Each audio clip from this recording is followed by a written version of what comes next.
बोलिए सद्गुरु भगवान की जय। उमापति महादेव जी की जय। बांके बिहारी लाल की जय। पूज्य गुरुदेव भगवान की जय। गणपत बप्पा मोरया, मंगल मूर्ति मोरया। जय गणेश जय गणेश जय गणेश देवा। माता जगी पार्वती पिता महादेवा। बोलिए उमापति महादेव जी की जय। जय श्री राम जय श्री राम। प्रिय भगवत प्रेमियों, हम सब बहुत ही खुश हैं, प्रसन्न हैं और कामना करते हैं, प्रार्थना करते हैं विघ्नहर्ता से, मंगल मूर्ति से, प्रथम पूज्य से कि सबके जीवन के विघ्न बाधा हट जाए, सबके जीवन में मंगल हो, शुभता का आगमन हो, शुभ हो, अच्छा हो और समृद्धि हो, सुख हो, शांति हो। इसी कामना के साथ मैं आज गणेश उत्सव चल रहा है। आप जानते हैं जो प्रथम पूज्य गणेश हैं, जिनका नाम अनेक है, विनायक है, कोई लंबोदर कह देता है, कोई एक दंत कहता है, कोई प्रथम पूज्य कह देता है, कोई मोरया के नाम से उनको पुकारता है, कोई गणपति कहता है, कोई विनायक कह देता है। वो एक हैं लेकिन उनका नाम बहुत है। तो सज्जनों, अभी उन्हीं का समय आया है, उनका आगमन हुआ है। शुभ करता है, दुख हरता है, मंगल करता है, विघ्नों को हटा देने वाले हैं। वो प्रथम पूज्य हैं जो श्री गणेश के नाम से जाने जाते हैं। सज्जनों, चहुओर एक ही स्वर है, मंगल मूर्ति मोरया, गणपत बप्पा मोरया। जिधर से भी देखो उधर से एक ही सुर में लोग आज उनको रिझाने का प्रयास कर रहे हैं, मनाने का प्रयास कर रहे हैं, आशीष लेना चाहते हैं और अपने अपने घरों में लोगों ने उनको बुलाया है, बिठाया है और उनको पूरा अपना तन मन धन समर्पित कर चुके हैं लोग, क्योंकि विघ्नहर्ता आए हैं, शुभता के प्रतीक हैं, अशुभता का हरण करते हैं। शुभ मंगल कार्य उन्हीं से आरंभ होता है। लेकिन आज हमें इस पर चर्चा करना है कि शुभता, मंगल, विनायक, सिद्धि, ये सब जीवन में कैसे आएगा और ये सब विघ्नहर्ता का आगमन कैसे हुआ इस संसार में। सज्जनों, आप सब जानते हैं कि एक संतान से किसी को संतुष्टि नहीं होती है। जो आदि पराशक्ति है, जिसे आदि शक्ति कहते हैं, जिसे पार्वती कहते हैं, अब साधारण से शब्दों में भगवान शिव उन्हें गौरी कहते थे, प्रेम से उन्हें गौरी कह के बुलाया करते थे। तो उनका जो गौरी है, उनका पहला पुत्र कार्तिकेय हैं, जिन्हें स्कंद कहा जाता है, स्कंद की माता भी हैं वो। लेकिन जो पहला पुत्र था वो तपस्वी है, त्यागी है, बैरागी है, ज्ञानी है और देवताओं के सेनापति है। माता को उतना संतुष्टि नहीं मिल पा रहा था और माता अपने आप को अकेला महसूस कर रही थी, क्योंकि भोलेनाथ का ज्यादा समय ध्यान में व्यतीत होता है, जन कल्याण में व्यतीत होता है, शिव कल्याणकारी है। तो माँ के मन में एक भाव आया कि क्यों न मैं एक और पुत्र की उत्पत्ति करूं। और माता ने क्या किया, अपने शरीर पर उपटन लगाती हैं, जिसे कई राज्यों में कई नामों से जाना जाता है। अब मैं उसमें नहीं जाऊंगी, उसमें बहुत समय लग जाएगा। तो माता ने जब उपटन लगाया तो आप सभी जानते हैं, उपटन लगाने के बाद नहाया जाता है, नहान घर जाया जाता है। तो माता नहाने से पहले उपटन को हाथ से रगड़ के निकालती हैं, तो उसमें से कुछ मैल निकला और उसी से उन्होंने पुत्र की रचना की। ब्रह्म ब्रह्म पुराण के अंदर आता है, जो मैं कथा आपको सुना रही हूँ। तो माता ने जब उत्पत्ति की तो उसमें से उन्होंने एक सुंदर से पुत्र को प्राप्त किया, और जिस पुत्र का आगमन हुआ उन्होंने पहले जो स्वर निकाला वो माँ कहा। और जैसे पार्वती ने, आदि पराशक्ति ने, आदि शक्ति ने जब यह सुना कि मेरी संतान मुझे माँ कह के पुकार रही है, तो माता बहुत प्रसन्न हो गई, बहुत खुश हुई, और माँ ने एक आज्ञा दी। माता ने कहा कि पुत्र, मैं स्नान घर जा रही हूँ स्नान करने के लिए, लेकिन तुम मेरे पुत्र हो, मेरे से जन्मे हो, और जब तक मैं स्नान करके ना आ जाऊं तब तक तुम किसी को अंदर आने मत देना।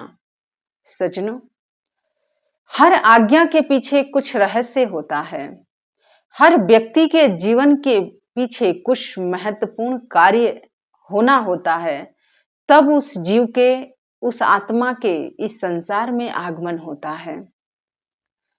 और जो गणेश जी हैं, उन्होंने माता की आज्ञा को सिरधार किया, और जो आदि पराशक्ति है, जिससे सब कुछ उपजता है और जिसमें सब कुछ जाके विलीन होता है, क्या उसे ये नहीं पता है कि पुत्र का भविष्य कैसा है? सब कुछ पता है। माता ने एक शक्ति प्रदान किया, अपना एक अस्त्र दे दिया पुत्र के हाथों में, और कहा कि कोई भी आएगा तो उसे अंदर मत आने देना जब तक मैं नहान घर से वापस आ न जाऊं। और इधर जो भगवान शिव हैं, वो बहुत समय के बाद हिमालय लौटते हैं, कैलाश लौटते हैं। जब कैलाश आते हैं तो उन्होंने देखा एक सुंदर सा पुत्र है, बड़ा ही मनमोहक है। भगवान शिव जो आदि हैं, अनंत हैं, जो काल हैं, महाकाल हैं, उन्हें क्या नहीं पता है? काल के परे का ज्ञान उनको है, और वो अंदर जा ही रहे थे। पुत्र ने कहा कि मेरी माता श्री की आज्ञा है, आप अंदर नहीं जा सकते हैं। तो उन्होंने कहा कि पुत्र, मैं तुम्हारा पिता हूं, और पिता को अंदर जाने से कोई रोक नहीं सकता है। भगवान शिव ने बहुत समझाने का प्रयास किया, लेकिन वो समझने की स्थिति में नहीं थे, क्योंकि माता के मैल से उत्पत्ति हुई थी उनके अंदर, तो उनके अंदर अहंकार तो था, विकार तो था, और विकारों का हरण तो होता ही है, अहम का हरण तो होगा ही। और शिव तो कल्याणकारी है, जिसने ब्रह्मा जी के अहंकार का मर्दन करते हैं। जो रावण के अहंकारों को जिन्होंने मर्दन किया, जिन्होंने जब जब भी बुराई इस सृष्टि के अंदर फन उठाती है तो उसके फन को कुचलने वाला वो शिव ही है। शिव सुंदर भी है, सत्य भी है, और सज्जनों, इसीलिए शिव को कल्याणकारी कहा जाता है। जब भी उनका कोई भी कार्य होगा तो कल्याण ही उसमें छुपा है। उन्होंने बहुत समझाया, लेकिन जो गणेश जी हैं उन्होंने एक भी नहीं सुना। फिर उनके गण आए, देवता आए, कथा बड़ी लंबी है, समय का अभाव होता है, और एक युद्ध हुआ। माता का शक्ति जो जिसे मिल जाए उसे कोई हरा कैसे सकता है? पुत्र के हाथों में माता की शक्ति प्रदान है, माता ने अपनी शक्ति दे दी। उस शक्ति के आगे सारे देवी देवता सब फेल हो गए, यहां तक कि नारायण भी फेल हो गए, क्योंकि पार्वती जी के भाई नारायण हैं और गणेश जी के मामा लगते हैं, और जो मामा होते हैं वो माँ के जैसे ही होते हैं, और मामा का हाथ भांजे पर नहीं उठता है। इसीलिए नारायण ने अपना पराजय स्वीकार कर लिया और कहा कि मैं यह अनर्थ नहीं कर सकता हूं। जब सब हार गए तो भगवान शिव जो हैं वो तो कल्याणकारी हैं, विकारों का हरण करते हैं, अहंकार का मर्दन करते हैं। तो जो ब्रह्मा जी को नहीं छोड़े, रावण को नहीं छोड़े, इस समाज में जब जब भी बुराई उत्पन्न होती है तो शिव ही उसका संहार करते हैं। तो अपने पुत्र के अंदर विकार कैसे रहने दे सकते हैं। और सज्जनों, भगवान शिव ने त्रिशूल को आज्ञा दी और कहा कि जाओ इसके अहंकार के शीश को काट देना। बेशक ये मेरी संतान है, बेशक मेरा पुत्र है तो क्या है, लेकिन इसके अंदर अहंकार है, दुर्गंध है, अहंकार की दुर्गंध है। और जब जब भी अहंकार का फन उठता है तो उसका मर्दन तो होता ही है, चाहे जिस रूप में हो।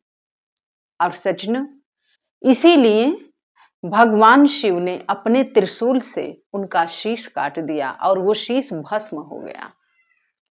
और जैसे ही इधर शीश कटा तो माता से उत्पन्न हुए थे, माता को आभास हो गया और माता अंदर से भागती हुई आई। उसने देखा मेरे पुत्र के धड़ से शीश नहीं है, धड़ पे शीश ही नहीं है। पूछती हैं किसने काटा, मेरे पुत्र का शीश कहाँ चला गया। कोई नहीं बोल रहा है। वहां सारे देवी देवता उपस्थित हैं पर किसी ने जवाब देना उचित नहीं समझा। तो माता का नाम सिद्धिदात्री है, वो सिद्धियों को प्रदान करने वाली है। तो कहती है मैं स्वयं सिद्धिदात्री हूं, मुझसे कुछ छुप नहीं सकता है। और माता ने उसी भस्म को उठाया और नेत्र को बंद करती है, समझ आ गया कि ये शीश किसी और ने नहीं, मेरे पति ने ही काटा है। और माता ने कहा कि अगर मेरा पुत्र 1 घंटे के अंदर जीवित नहीं होगा तो मैं सृष्टि को प्रलय कर दूंगी, प्रलय ला दूंगी, सृष्टि का नाश कर दूंगी। क्योंकि माँ के लिए संतान बहुत कुछ होती है। इसीलिए कहा जाता है कि माँ से बड़ी शक्ति संसार में कोई और हो ही नहीं सकता है। माँ जानती है कि मेरे संतान के लिए इस समय क्या उचित है और क्या अनुचित है। पर एक बात मैं और कहना चाहूंगी, ये कलयुगी माताओं से उम्मीद नहीं हम कर सकते हैं। आजकल के कलयुगी माताएं हैं जो अपने संतान को सिर्फ छल कपट परपंच सिखाती हैं, क्योंकि उनके अंदर वही है तो वही देती हैं। लेकिन वो जगत जननी है, जगत की अम्बा है, वो जगत की अम्मा है, जगत की माता है, जिसे आदि शक्ति कहते हैं, जिसे आदि पराशक्ति कहते हैं। वो जानती है कि मुझे अपनी संतान को कैसे वापस लाना है। सज्जनों, बाबा बहुत सुंदर लिखते हैं मानस में, गोस्वामी तुलसीदास जी लिखते हैं कि बिनु सत्संग विवेक न होई, राम कृपा बिनु सुलभ न सोई। कि सत्संग जब जीवन में आता है तो भगवान की कृपा प्राप्त हो जाती है। और सज्जनों, यही कारण है कि जब माता रुष्ट हुई और अपने उस महाकाली के रूप में आती है, आदि शक्ति के रूप में आती है, तो भगवान भोलेनाथ एकदम सहज हो गए और उन्होंने कहा कि हे गौरी, तुम्हारा पुत्र मैं लौटा दूंगा, लेकिन अभी शांत हो जाओ। और सज्जनों, माता का क्रोध शांत हो जाता है और भगवान शिव आज्ञा देते हैं। किसे? देवताओं को। कहते हैं कि जाओ, किसी भी दिशा में जाओ, 4 दिशा है, चारों दिशाओं में जाके खोजो।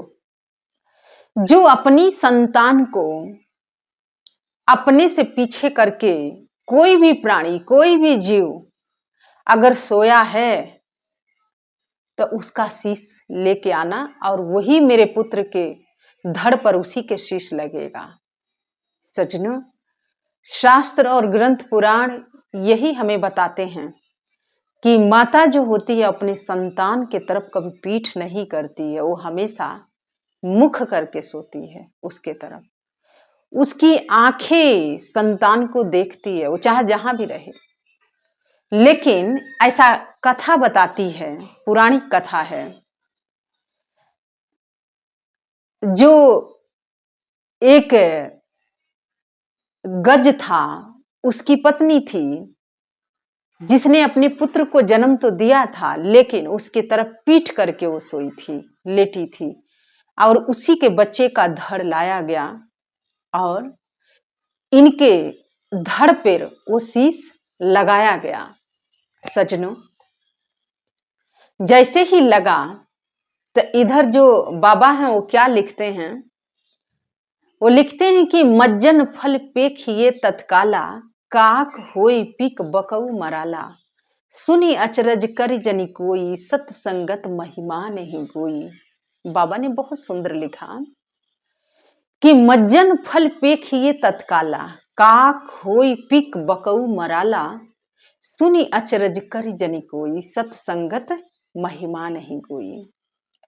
कि कोई काग प्रवृत्ति के व्यक्ति है, लेकिन वो सत्संग श्रवण करता है, सत्संग में जाने लग जाता है तो कोयल बन जाता है, और कोयल की मधुरता सबको प्रिय लगने लग जाती है। आगे बाबा लिखते हैं, गोस्वामी जी लिखते हैं कि जैसे बगुला है, बगुला जब मछली को पकड़ने जाता है तो गहरे पानी में नहीं जाता है, छिछले पानी में जाता है। एक पैर पानी के अंदर है और एक पैर उठा हुआ है, अर्ध मुद्रा में है, आधी आंखें बंद है, आधी आंखें अपने शिकार पर है। और जैसे मछली रानी आती हैं, वैसे ही बगुला अपने चोंच को नीचे करते हैं और मछली को पकड़ के परम धाम पहुंचा देते हैं, अर्थात अपने पेट में पहुंचा देते हैं। लेकिन बाबा के कहने का मतलब ये है कि अगर कोई बगुला प्रवृत्ति के भी व्यक्ति आता है, बहुत से लोग कहते हैं कि हम नास्तिक हैं, हम परमात्मा पर विश्वास नहीं करते हैं, लेकिन बाबा ऐसा लिखते हैं मानस में कि अगर ऐसा भी कोई व्यक्ति है लेकिन वो सत्संग में जाने लग गया तो वो हंस बन जाता है। पानी में तो जाएगा पर छिछले में नहीं जाएगा, गहरे में उतरेगा, और गहरे में मोती होता है, और हंस जो होता है वो मोतियों को चूम के खाता है। तो बाबा के कहने का मतलब यही है कि मज्जन फल पेखिए तत्काला, काक होई पिक बकऊ मराला, सुनी अचरज करी जनि कोई, सत्संगत महिमा नहीं गोई। क्योंकि भगवान के जो कथा है, सत्संग है, वो पापों को धो देता है, बुराई का अंत कर देता है, अहंकार का मर्दन कर देता है, विकार रहित कर देता है, इसीलिए उसे सत्संग कहा जाता है। और सजनों, जब हाथी का मुख लगाया गया, शीश लगाया गया उसी धड़ पर, अहंकार का मर्दन हो गया, क्योंकि वो शीश हट गया, जो अहंकार का शीश था वो हटा। और उसके बाद माता ने अपने पुत्र को देखा, तो जानते हैं माता ने अब कौन सा नाम दिया? उनका एक नाम माता देती है विनायक। आप देखिए कितने सुंदर नाम है।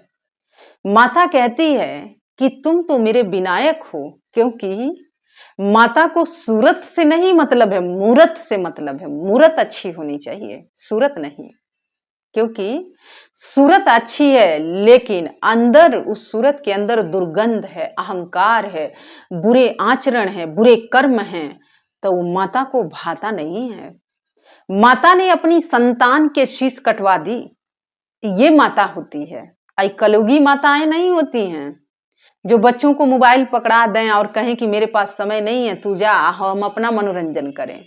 सजनों, संतान को उत्पन्न कर लेना कोई बड़ी बात नहीं है, संतान को इस संसार में ला देना कोई बड़ी बात नहीं है, संतान को जन्म दे देना कोई बड़ी बात नहीं है, संतान को संतान बना देना ये बहुत बड़ी बात है। सजनों, पशु भी जन्म देते हैं, पक्षी भी जन्म देते हैं, कोई अंतर नहीं है मनुष्यों में और पशुओं में, कोई अंतर नहीं है। आज हम तो जिधर भी दृष्टि डालते हैं उधर मुझे पशु ही नजर आते हैं, क्योंकि पशुओं में और मनुष्यों में कुछ ज्यादा अंतर नहीं है। लेकिन एक अंतर बाबा ने बताया है कि पशुओं में धर्म नहीं होता है और मनुष्यों में धर्म होता है। पशु को ये नहीं पता है कि ये मेरी माँ है, मेरी बहन है, ये मेरी पत्नी है, ये मेरी भगनी है। पशुओं को ये ज्ञान नहीं है, पता ही नहीं है, इसीलिए उन्हें पशु कहा जाता है। लेकिन जो मनुष्य होता है उसको इतना बोध होता है, इतना ज्ञान होना चाहिए कि ये मेरी माँ है और मुझे अपनी माँ से कैसे बात करनी चाहिए। ये मेरे पिता हैं, इनका आदर सम्मान होना चाहिए। ये मेरी भगनी है, ये मेरी बेटी है, ये मेरी बहन है, इसके साथ मुझे मर्यादित रहना चाहिए। और सज्जनों, ये तभी संभव होगा जब आप सत्संग में जाएंगे, सत्संग सुनेंगे, भगवान की महिमा को श्रवण करेंगे, तभी ये मर्यादा, ये धर्म आएगा। नहीं तो देखने में तो मनुष्य नर दिखता है, लेकिन लक्षण पशुओं के हैं सारे। पशुओं के सारे लक्षण आज मनुष्यों में दृष्टिगोचर होता है। खाना पीना सो जाना सब काम है पशु समाना जी, फिर देह मनुज के क्यों धारी जी। महापुरुषों ने कहा कि खाना पीना सोना सब काम है पशु समाना जी, कि पशु भी उठता है, वो भी खाता है पीता है, वो भी बच्चा पैदा कर लेता है, उसके भी बेटा बेटी हैं, लेकिन देह मनुज के क्यों धारी जी। तुम्हें कुछ अलग बनाया गया है, तुम कुछ अलग हो, क्योंकि उसको ये नहीं पता है कि मेरी माँ कौन है, मेरी बहन कौन है, लेकिन तुम्हें तो इतना ज्ञान है कि मेरी माँ कौन है, मेरी बहन कौन है, इसीलिए तुम मनुष्य हो। और माता ये सिखाती है, और माता गौरी ने देखिए ना शक्ति प्रदान की, लेकिन वो शक्ति हितकारी नहीं हुआ, विनाशकारी सिद्ध हुआ। इसीलिए सज्जनों, माता को पता था मेरे पुत्र के अंदर अहंकार है और इसके अहंकार का मर्दन तो होगा। अब माता अपनी संतान को शीश नहीं काट सकती है, इसीलिए माता ने किसी और के माध्यम से वो कार्य करवा दिया।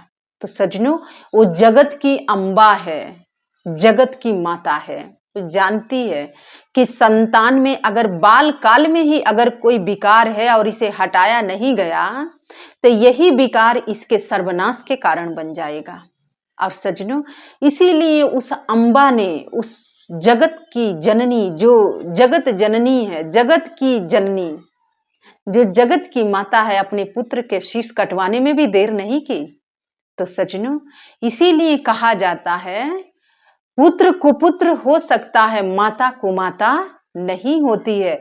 लेकिन ये कलयुगी माताएं नहीं, जो मोह से पीड़ित हैं, जो द्वेष से पीड़ित हैं, जो अहंकार से पीड़ित हैं, जो लोभ उनके अंदर वास करता है, जो अपनी संतान को अच्छे संस्कार ना दे सके, वो बांझ रह जाए, पर संतान को इस संसार में लाना उचित नहीं होता है। सज्जनों, इसीलिए माता कुमाता नहीं होती है, वो पार्वती के लिए कहा गया है, वो जगत की माता के लिए ये उपमा दी गई है। ये कलयुगी माताओं को नहीं दिया गया है कि जो स्वार्थ में अपने पिता का ही मर्डर करवा दें, जो स्वार्थ में एक भाई से दूसरे भाई को भिड़ा दें, जो स्वार्थ में अपने ही चाचा का वध करवा दें, ऐसी माताओं का उपमा नहीं दिया गया है। सज्जनों, जननी हो तो ऐसी हो, नहीं तो बांझ रह जाना अच्छा है। संतान को मत लाओ इस संसार में, वही भला होगा इस संसार के लिए। और जगत की अम्बा है, जगत की माता है, आज वो माता का सुख प्राप्त की है, तो इस पूरे समाज को, पूरे विश्व को ये संदेश दे रही है कि देखो मैंने कैसा पुत्र लाया। अगर मेरे पुत्र में विकार था तो उसे बाल काल में ही मैंने हटवा दिया, खत्म करा दिया। बहुत से लोग कहते हैं कि अभी ये बच्चा है, बड़ा होगा तो सुधर जाएगा। जब बच्चा बालपन इतना विकृत है, इतना भयंकर है, इतना दूषित है, तो फिर वो बड़ा होके कितना खूंखार बनेगा। सज्जनों, इसीलिए बाल काल से ही संस्कारों को दिया जाता है, बाल काल से ही उसे अभ्यास करवाया जाता है, बाल काल से ही उसे अच्छे वचनों को रोपण किया जाता है उसके जीवन में। ये है माता की भूमिका। नहीं तो पशु जैसा आज कोई भी पुत्र को, पुत्री को लाए, क्या फर्क पड़ता है सज्जनों? कोई फर्क नहीं पड़ता है। आपकी संतान जहां खड़ी होती है वहां आपके घर के, परिवार के, समाज को कायम कर देती है। ऐसी संतान चाहिए, क्योंकि हमारे देश में, भारत में संतानों की कमी नहीं है, लेकिन उसमें से भी कोई चुनिंदा संतान होनी चाहिए जो अच्छी संतान हो। और वो जगत जननी है, जगत की अम्बा है, तो उसने ये एक उदाहरण कायम किया। भगवान शिव उनके पिता हैं, लेकिन उन्होंने ये दर्शाया कि अपनी ही संतान क्यों ना हो, अगर संतान गलत रास्ते पर जा रही है, अगर उसे मारना पड़े तो मार दो, लेकिन कुल का, समाज का, परिवार का तिरस्कार मत करवाओ उस संतान से। तो सज्जनों, भगवान शिव ने ये एक उदाहरण कायम किया कि मैं तो कल्याणकारी हूं, मैं सबका हूं, एक के नहीं हूं, मैं सबका हूं, मैं जगत का पिता हूं। ये जगत मुझसे चलता है, मैं जगत से नहीं चलता हूं। और मेरी संतानों में यदि विकार आ जाए, तो जो ब्रह्मा के शीश काटने में देर नहीं लगाए, तो अपनी पुत्र के शीश काटने में देर कैसे लगा सकते हैं। और यही कारण था कि भगवान शिव ने अपने ही पुत्र का शीश धड़ से अलग कर दिया। तो पिता हो तो ऐसा हो कि जो दंड देते समय जिसका हृदय ना कांपे, ऐसा पिता चाहिए इस संसार में। तब जाके एक सुंदर समाज की रचना होती है, एक सुंदर परिवार की रचना होती है, एक सुंदर भविष्य दिखता है। और सज्जनों, अब गणेश से उनका नाम पड़ा है विघ्नहर्ता, जिनका नाम है विनायक, जिनके अंदर विनय है, सूझबूझ है, जिनके अंदर शुभता है, अशुभता नहीं है, शुभता है। जिसके आने से अशुभता आ जाए, जिसके आने से अमंगल हो जाए, जिसके आने से सब कुछ स्थिति खराब होने लग जाए, तो समझ लेना कि कुछ तो बात है। इसीलिए सज्जनों, जब अहंकार रहित हुए तो वो विनायक कहलाए, जिन्होंने विनय से पूर्ण हैं, जो सबका आदर सम्मान करते हैं, जिनके अंदर शुभ है, अशुभ नहीं है। शुभता का मतलब जिनके अंदर सुंदर संस्कार हैं, सुंदर विचार हैं, उसे शुभता कहा जाता है। और इसीलिए साल में एक बार घरों में आते हैं कि नकारात्मकता हट जाए और सकारात्मकता का स्थापना किया जाए, बुराई का अंत हो और अच्छाई के आगमन हो। इसीलिए वो शुभ करता है, मंगल मूर्ति हैं, मंगल करता है। और सज्जनों, इसीलिए उनका नाम विनायक पड़ा, प्रथम पूज्य कहलाए। अपने गुणों से जब उन्होंने इतना विनय हो गए, इतने सहज हो गए, तो वो माता पार्वती है और वो जगत के पिता हैं। उन्होंने अपने पुत्र को प्रथम पूज्य बना दिया, अर्थात संसार का पहला स्थान उन्होंने प्रदान कर दिया। तो सज्जनों, माता पिता से कुछ मांगने की आवश्यकता नहीं पड़ती है, छीनना मत, माता पिता से कुछ छीनने का प्रयास मत करना, नहीं तो श्राप मिल जाएगा, आशीर्वाद नहीं मिलेगा। और जब विनायक विनय से पूर्ण हुए तो माता ने उन्हें प्रथम पूज्य का स्थान दिया। आज कोई भी मंगल कार्य होता है तो पहली पूजा उन्हीं की होती है, विघ्नहर्ता के, प्रथम पूज्य कहलाए। क्योंकि माता पिता जब देते हैं ना तो सब कुछ दे देंगे, लेकिन जब लेते हैं ना तो सब कुछ ले लेंगे।